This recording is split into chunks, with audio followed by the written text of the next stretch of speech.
Okay, here we go. So today we're going to talk about work power and kinetic energy.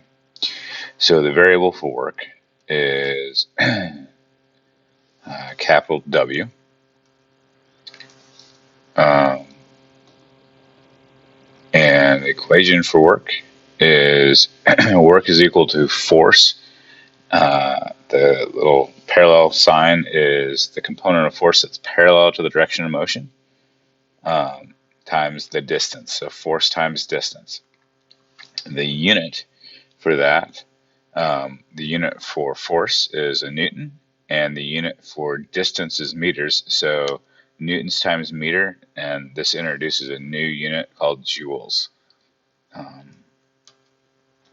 So when is work done? According to physics, so work is done when a force acts parallel to its direction of motion while it moves. Okay, so based off of that, when would work not be equal to zero?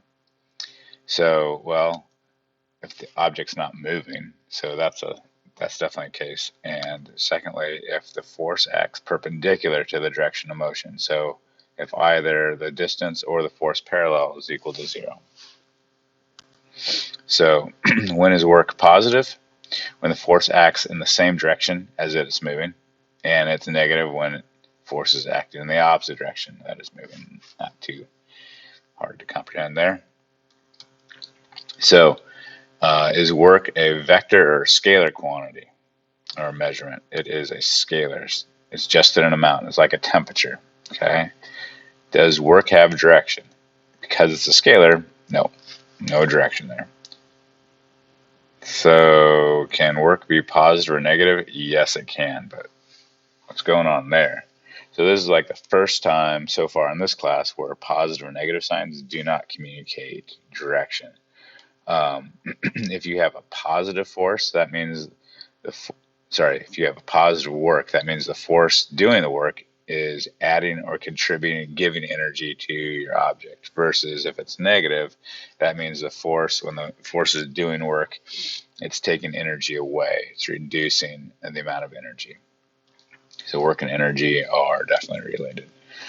So how can you find the total or net work of all the objects, of all the forces acting on your object? You could do this a couple different ways. Number one, you could just find the work done by individual forces and add them up. It's kind of what we're doing here. But then you could also recognize that the distance is all the same, so you can factor out the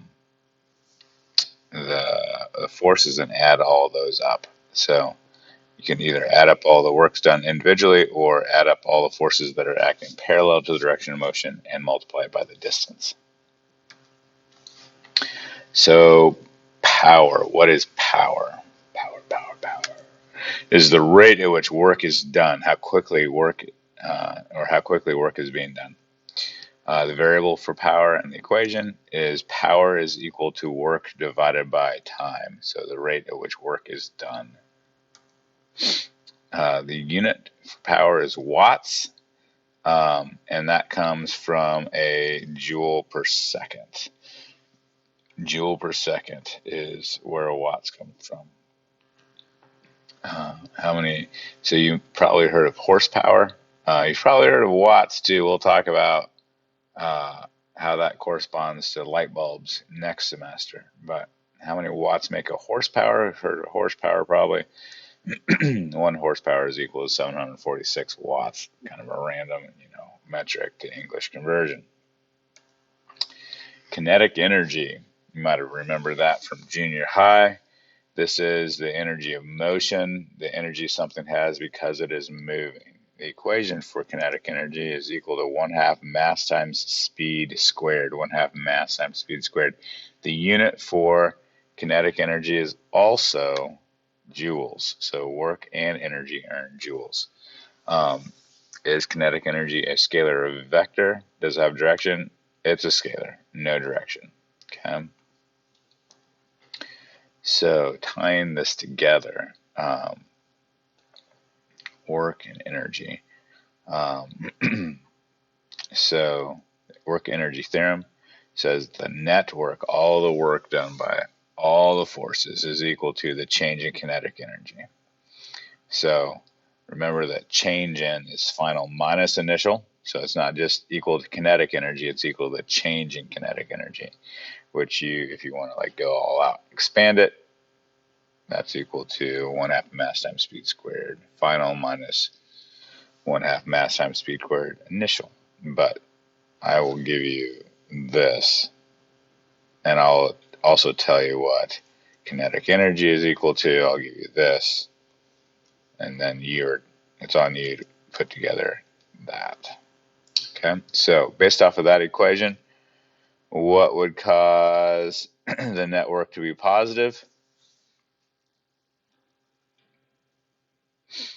And that would be if the final kinetic energy is greater than the initial. How would that happen?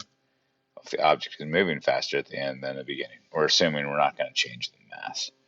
So probably figure this out. What would cause the net work to be negative based upon the work energy theorem? It would be